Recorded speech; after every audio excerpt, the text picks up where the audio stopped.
Gauri Suryavanshi, S Marathi मध्ये आपलं स्वागत। वळूया आजच्या बातमीकडे।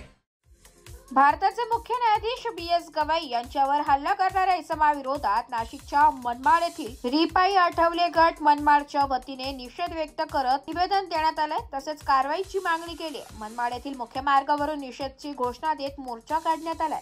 निवेदनामध्ये असा उल्लेख करण्यात आलाय की भारताचे मुख्य न्यायाधीश BS गवई यांच्यावर हल्ला करणाऱ्या इसमावर देशद्रोहाचा गुन्हा दाखल करून कायदेशीर कारवाई करण्यात यावी व त्याची सनद कायमस्वरूपी रद्द करावी, अन्यथा मनमाड रेल्वे जंक्शन स्टेशन येथे रेल रोको आंदोलन करण्यात येईल।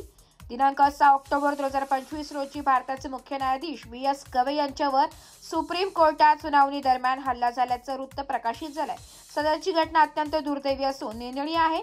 संवेदनशील हल्ल्यानंतर सर्वोच्च न्यायालयावरही असा हल्ला देशातील एकूण व्यवस्थेवर प्रश्नचिन्ह उपस्थित करणार आहे। ही घटना अतिशय निंदनीय आहे। अशा प्रवृत्तीच्या वकिलाची सनद बार काउन्सिलची ताबडतोब रद्द करून भारत सरकारने सर्व वकिलावर देशद्रोहाचा गुन्हा दाखल करत कायदेशीर कारवाई करण्यात यावी व त्याची सनद कायमस्वरूपी रद्द करावी, अन्यथा मनमाड रेल्वे जंक्शन स्टेशन येथे कोणतीही पूर्वसूचना न देता रेल रोको आंदोलन करण्यात येईल। याची सर्वस्वी जबाबदारी प्रशासनाची राहील। यावेळी माजी नगराध्यक्ष राजाभाऊ आहिरे, सुरेश शिंदे, सुरेंद्र आहिरे, हरिभजन चावरिया, बाबा शेख, रुपेश आहिरे, पापा शेख उपस्थित होते।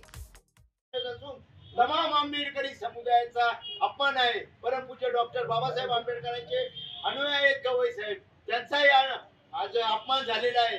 या घटनेचा मी राजा वायरे व सर्व रिपब्लिकन पार्टी ऑफ इंडिया तर्फे जाहीर निषेध करतो व त्या नराधमाला त्वरित देशद्रोहाचा गुन्हा दाखल करावा व त्याची सनद रद्द करून कायमस्वरूपी त्याची कोर्टातून हकालपट्टी करावी, अन्यथा पुढचं आंदोलन न कळवता केंद्र शासनाच्या विरुद्ध रेल रोको आंदोलन कोणत्याही क्षणी घेतले जाईल।